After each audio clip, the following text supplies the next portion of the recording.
Hello everyone, आप लोगों का स्वागत है मेरे YouTube channel MH digital computer institute में। मैं आज आप लोगों को ट्रिपल सी का फॉर्म कैसे ऑनलाइन किया जाता है, कैसे उसमें फ़ोटो अपलोड होता है, कैसे उसमें थंब अपलोड होता है, कैसे सिग्नेचर अपलोड होता है, सारी चीज़ें करके दिखाने वाला हूँ। अगर आप लोग मेरे इस वीडियो में बने रहते हैं तो आप लोगों को पूरी जानकारी यहाँ से प्राप्त हो जाएगी। तो सबसे पहले आप लोगों को यहाँ पे क्या करना है, एक वेब ब्राउज़र ओपन कर लेना है। जैसे मैं गूगल क्रोम ओपन करता हूँ तो मैंने गूगल क्रोम ओपन कर लिया है और यहाँ आपको सर्च बार पे टाइप कर देना है स्टूडेंट नाइलिट। इस पे आपको क्लिक कर देना है और यहाँ पे टाइप कर देना है स्टूडेंट नाइलिट। इस पे आप जैसे ही क्लिक करेंगे इसकी ऑफिशियल वेबसाइट आपको मिल जाएगी और इसी पे आपको क्लिक कर देना है। क्लिक करने के बाद में कुछ यहाँ पे इंपॉर्टेंट नोटिफिकेशन वगैरह आते हैं, आप इनको पढ़ सकते हैं। अभी हमें फ़िलहाल इसकी ज़रूरत नहीं है, मैं इसको कट कर रहा हूँ। आप लोग पढ़ सकते हैं इसको बाद में भी। फिर इसके बाद थोड़ा सा स्क्रॉल डाउन करूँगा तो यहाँ पे आप लोगों को इस साइड में, राइट साइड में आपको कुछ ऑप्शंस मिलते हैं, जैसे कि अप्लाई ऑनलाइन है, डाउनलोड एडमिट कार्ड है, व्यू रिजल्ट है, सर्टिफिकेट डाउनलोड करना है। तो मुझे यहाँ पे अप्लाई ऑनलाइन वाले ऑप्शन पे क्लिक कर देना है।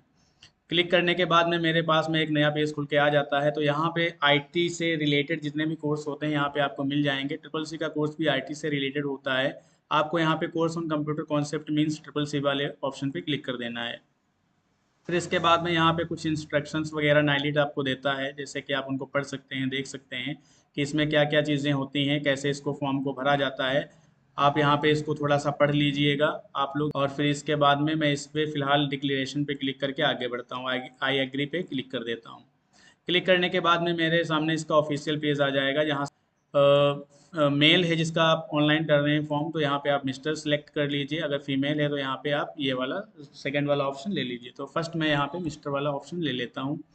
यहाँ पे लिखा हुआ है आवेदक का पूरा नाम। तो यहाँ पे मेरे स्टूडेंट का पूरा नेम है आलोक कुमार। तो मैंने यहाँ पे टाइप कर दिया आलोक कुमार। फिर इसके बाद में टैब यूज़ कर लीजिए। टैब यूज़ करने के बाद में आप सेकंड आ जाएंगे पेरेंट्स वाले ऑप्शन पे। यहाँ पे आपसे कुछ चीज़ें देखिए मांगता है, जैसे कि पेरेंट्स पे आपको टिक करना है या गार्जियन पे आपको टिक करना है। तो पेरेंट्स हमारे माता पिता होते हैं जो हमें जन्म देते हैं, और गार्जियन जो होते हैं संरक्षक।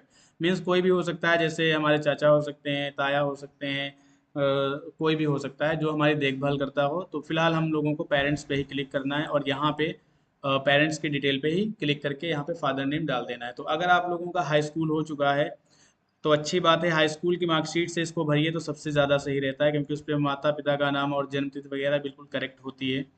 तो यहाँ पे पेरेंट्स डिटेल पे मैं इनके फादर का नेम ले लेता हूँ आलोक कुमार के। तो इनके फादर का नेम है अशोक कुमार, अशोक सिंह। फिर इसके बाद टैब यूज़ करूँगा। अब यहाँ पे आ जाऊँगा मदर नेम पे। तो यहाँ पे इनके सर्टिफिकेट पे जो भी इनकी मम्मी का नाम है मैं वो यहाँ पे फिल कर देता हूँ, सुमन देवी। फिर इसके बाद मैं टैब यूज़ करूँगा। फिर इसके बाद में मुझे यहाँ पे डीओबी लेनी है इनकी। तो डीओबी इनकी जो है मार्कशीट में है यहाँ पे 13/5/2005। तो यहाँ कैलेंडर में मुझे मिल रहा है, तो कैलेंडर वाले ऑप्शन में मैं जाऊँगा और यहाँ से मैं 2005 थोड़ा सा इसको डाउन करके यहाँ पे ले सकता हूँ। तो मैं यहाँ पे 2005 ईयर ले लेता हूँ और 13/5 यानी कि मई, मई और 13 डेट आपकी हो जाएगी 13 मई 2005। फिर इसके बाद में यहाँ पे और क्या चीज़ें आ रही हैं इनको आप देख लीजिए।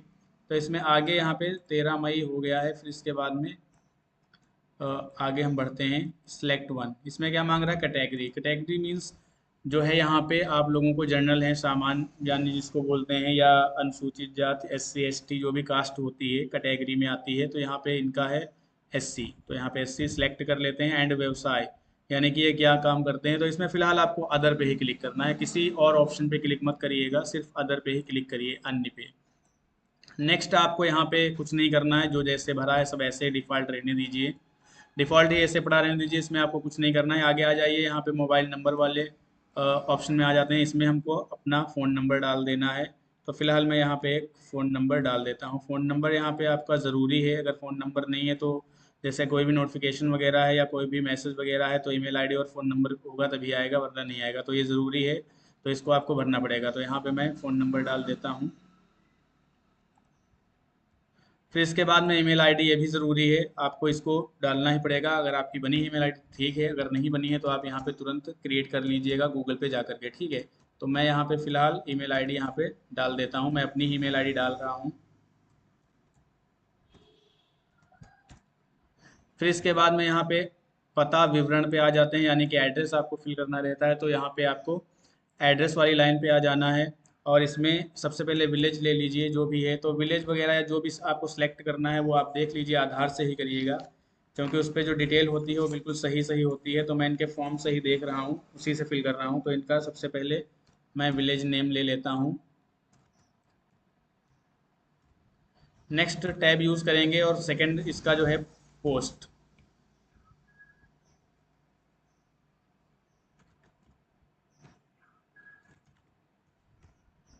फिर इसके बाद में डिस्ट्रिक्ट ले लेते हैं। फिर इसके बाद में शहर का नेम यानी कि सिटी नेम लेना है। नेक्स्ट यहाँ पे आ जाते हैं, तो यहाँ पे राज्य लेना है यानी कि स्टेट, तो स्टेट है उत्तर प्रदेश। और डिस्ट्रिक्ट जो भी आप लोगों का लगता है आप वो ले सकते हैं, यहाँ पे जिस भी स्टेट में आप रहते हैं और जिस भी ज़िले में रहते हैं आपको अपना सेलेक्ट करना है। पिन कोड भी आपको अपना ही डालना है। तो पिन कोड इनका है 26 11 41। नेक्स्ट यहाँ पे ये पूछ रहा है कि आपने यहाँ पे कितनी पढ़ाई की है, तो यहाँ पे हम लोग हाई स्कूल पास से ही ले रहे हैं इसको। हालांकि ज़रूरी नहीं है, अगर आप हाई स्कूल पास नहीं है तब भी आप यहाँ पे हाई स्कूल से पहले भी कर सकते हैं। अगर हाई स्कूल पास हो गए हैं तो आप हाई स्कूल पास ले सकते हैं। तो 10th पास हुआ है, कौन से ईयर में हुआ है ये भी आपको यहाँ पे डालना पड़ेगा।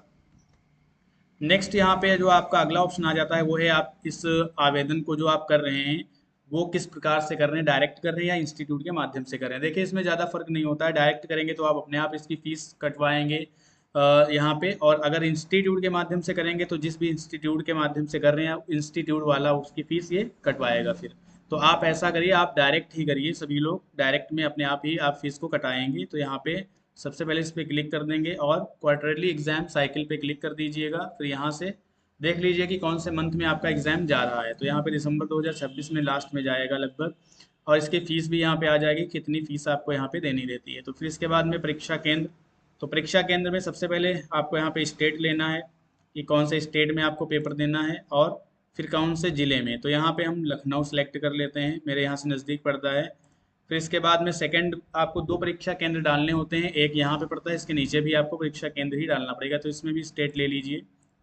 और इस सेकंड वाली लोकेशन में हम ले लेते हैं पीलीभीत। ये दोनों मेरे यहाँ से नज़दीक पड़ते हैं, आपके यहाँ से जो भी नज़दीक पड़ रहा है आप वो ले सकते हैं। फिर इसके बाद में आधार नंबर आपको यहाँ पे फिल करना है, तो आधार नंबर ये सब चीज़ें के जो है बहुत ही कायदे से देख लेना आप लोग अच्छे से, गलत नहीं होनी चाहिए। जो भी नंबर यहाँ पे है आधार का वो आप यहाँ से भर दीजिएगा। फिर इसके बाद में आपको यहाँ पे एक अपार आईडी जनरेट करनी पड़ती है। अगर आपके पास में बनी है तो ठीक है, अगर नहीं बनी है तो क्लिक हियर टू जनरेट अपार आईडी पे क्लिक करके आप तुरंत अपार आईडी को यहाँ से जनरेट कर सकते हैं। तो फिलहाल मेरे पास में यहाँ पे अपार आईडी इनकी बनी हुई है, तो मैं वही ले लेता हूँ यहाँ पे। तो यहाँ पे आपको यहाँ पे आधार नंबर डाल लेना है। फिर इसके बाद में आपको अपार आईडी डालनी पड़ेगी। अगर आपके पास में अपार आईडी नहीं है तो मैंने बोला है कि यहाँ पे क्लिक कर सकते हैं, जनरेट कर सकते हैं। तो फिलहाल मेरे पास में इस स्टूडेंट की अपार आईडी है, बनी हुई है, तो मैं इसका नंबर यहाँ पे डाल देता हूँ।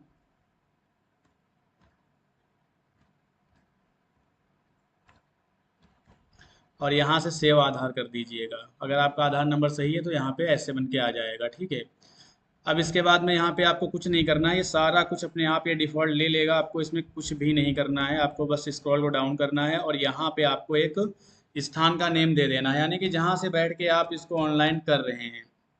एंड यहाँ पे इसको एक्सेप्ट कर लीजिएगा। अब आपको कुछ चीज़ें हैं जो अपलोड करनी है, जैसे कि यहाँ पे फ़ोटो अपलोड करना है, यहाँ पे आपको साइन अपलोड करना है, और यहाँ पे आपको बाएं हाथ के अंगूठे का निशान अपलोड करना है। यहाँ पे सारा कुछ लिखा हुआ है कि आपके साइन का, फोटो का, थंब का जो भी है कितना साइज रहना चाहिए, यहाँ पे कितना उसका डीपीआई रहना चाहिए, कितनी विड्थ और हाइट रहनी चाहिए, सारा कुछ दिया हुआ है। आप ये सारी चीज़ें बिल्कुल करेक्ट करके अपने पास रख लीजिएगा, तभी उसके बाद में फॉर्म को ऑनलाइन करना है यहाँ पे आपको। अगर आपको इसमें कोई दिक्कत आ रही है तो आप कमेंट कर दीजिएगा, मैं बता दूंगा कि कैसे फ़ोटो को रिसाइज़ करना है, कैसे उसको डीपीआई को सही करना है, और कैसे जो है ये चीज़ें अपलोड करनी है। तो फिलहाल मैं यहाँ पे चूज़ फाइल पे जाऊँगा फ़ोटो अपलोड करने के लिए, और इसमें मैं अपने सिस्टम में कहाँ पे इस फाइल को सेव करके रखा हूँ इसको मैं बता देता हूँ आपको। आलोक कुमार ये फ़ोल्डर बना हुआ है, इसमें इसका मैं फ़ोटो ले लेता हूँ स्टूडेंट का। ये आपका जब फोटो सही से होगा, सारा कुछ यहाँ पे साइज वगैरह सही होगा, तो यहाँ पे लिख करके आ जाएगा फोटो सक्सेसफुली अपलोडेड, ठीक है। फिर इसके बाद में मैं थोड़ा सा स्क्रॉल डाउन करके यहाँ पे हस्ताक्षर को अपलोड कर देता हूँ। अगर ये भी आपका सही है तो ये भी आपका सक्सेसफुली हो जाएगा और इसमें आपका थंब रह गया है। तो अब मैं थंब को भी यहाँ पे अपलोड कर देता हूँ। मेरे तीनों चीज़ें सही हैं, सारा फॉर्म आपका कंप्लीट हो गया है, भर गया है। अब मैं इसको एक बार चेक कर लेता हूँ, नेम ये सब चीज़ें आप सही से एक बार फिर से मार्कशीट से मिला लीजिएगा कि ये चीज़ें सही हैं या नहीं है। अगर कुछ भी गड़बड़ होता है तो अभी आप इसको एडिट कर सकते हो। पेमेंट करने के बाद में ये एडिट नहीं होगा, फिर वैसे ही आपका सर्टिफिकेट पे भी आ जाएगा। तो मैं फ़िलहाल इसमें सब चेक कर लेता हूँ, सब कुछ सही है। अब इसके बाद में यहाँ पे आपको क्या करना है, यहाँ पे आपको कैप्चा कोड यहाँ पे फीड कर देना है जो भी यहाँ पे आ रहा है। तो मैं इसमें स्मॉल जे है 2, फिर कैपिटल जे है, डब्ल्यू है कैपिटल, यू स्मॉल है एंड जी स्मॉल है। इसके बाद में यहाँ पे डिक्लेरेशन आ जाता है, इसके मैं एक्सेप्ट कर लेता हूँ और सबमिट पे क्लिक कर देता हूँ। जैसे ही मैं सबमिट पे क्लिक कर देता हूँ मेरे पास में एक नई टैब आ जाएगी और यहाँ पे आपका ये पूरा यहाँ पे नाइलेट की तरफ से एक फॉर्म आ जाएगा। आप इस फॉर्म को अच्छे से देख लीजिए, अच्छे से समझ लीजिए, पढ़ लीजिए। अभी भी आप इसको बैक करके एडिट कर सकते हो या फिर से इसको दोबारा भर सकते हो। लेकिन अगर फाइनल प्रिंट आपने कर दिया, फाइनल सबमिट कर दिया, तो फिर उसके बाद में नहीं कर पाएंगे। इसकी फ़ीस देख लीजिए कितनी है, यहाँ पे 500 रुपये आपको यहाँ पे जो है देनी पड़ेगी।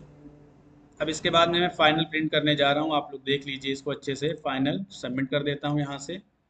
फाइनल सबमिट करने के बाद में यहाँ पे मैं थोड़ा सा चेक करूँगा इसमें क्या क्या आया। यहाँ पे प्रिंट फॉर्म जो है करने के लिए बोल रहा है मुझे, तो यहाँ पे एप्लीकेशन नंबर भी आ गया है मेरा। मैं इसको सेव कर लेता हूँ यहाँ से प्रिंट करके फॉर्म को, और इसके बाद में मैं यहाँ पे पेमेंट के ऑप्शन आपको बता देता हूँ।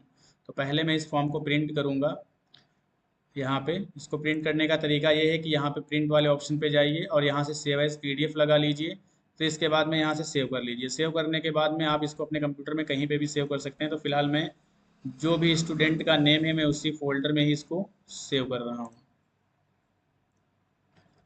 फिर इसके बाद में इसको आप यहाँ से थोड़ा सा बैक कर दीजिए, मिनिमाइज कर दीजिए या कट भी कर सकते हैं। फिर इसके बाद में यहाँ पे पेमेंट ऑप्शन पे आ जाते हैं। इसमें आप ऑनलाइन अगर कर रहे हैं तो ऑनलाइन ले लीजिए, बाकी आप यहाँ से नेफ्ट वगैरह भी कर सकते हैं, सीएससी से भी करवा सकते हैं। तो यहाँ से फिलहाल मैं ऑनलाइन ले रहा हूँ और इसमें काफ़ी सारे ऑप्शन देता है यहाँ पे। तो मैं पे ऑनलाइन बिल्डिस से भी कर सकता हूँ, बाकी मैं ICICI बैंक से भी कर सकता हूँ। ठीक है, तो मैं यहाँ से फिलहाल इससे कर रहा हूँ ऑनलाइन। आप अपने फ़ोन से इस क्यूआर को यूपीआई पे क्लिक करके यहाँ से यूपीआई पे क्लिक कर दीजिए, और जो भी आप यूज़ करते हैं फ़ोन पे, पेटीएम या जो भी गूगल पे वगैरह यूज़ करते हैं, यहाँ से शो क्यूआर कर दीजिए और इसको स्कैन कर लीजिए। स्कैन करने के बाद में इसमें 500 रुपये आपको यहाँ से फ़ीस देनी है, तो आप यहाँ से अपने अकाउंट से इसको पे कर दीजिए। जैसे ही आप फ़ीस पे करेंगे तो यहाँ से आपका ये तुरंत जो है आपको प्रोसीड करके दिखा देगा, रिडायरेक्ट हो जाएगा ये। और ये आपका यहाँ पे प्रिंट जो है दे देगा कि आपकी फ़ीस सबमिट हो गई, आपका फॉर्म पूरा जो है कम्प्लीटली हो गया है। तो यहाँ पे आप इसको प्रिंट को, इसको फ़ीस को भी प्रिंट कर लीजिए, फ़ीस रसीद को भी सेव कर लीजिए यहाँ से। और ये आपका पूरा फॉर्म यहाँ से कम्प्लीटली फिल हो चुका है। आप लोग अच्छे से इसके समझ गए होंगे। और इसमें अगर कोई भी आपको दिक्कत आ रही है फॉर्म भरने में, या अगर आप फ़ोटो अपलोड नहीं कर पा रहे हैं, या आप जो भी चीज़ें अपलोड नहीं कर पा रहे हैं, तो आप मुझसे बोल दीजिए, मैं दोबारा इसको आपको करके दिखा दूँगा। तो अगर वीडियो अच्छी लगे तो आप लोग वीडियो को लाइक कर दीजिए, चैनल को सब्सक्राइब कर लीजिए, और मैं आगे आपके लिए ऐसे ही यूज़फुल वीडियोज़ बनाता रहूँगा। थैंक यू, जय हिंद।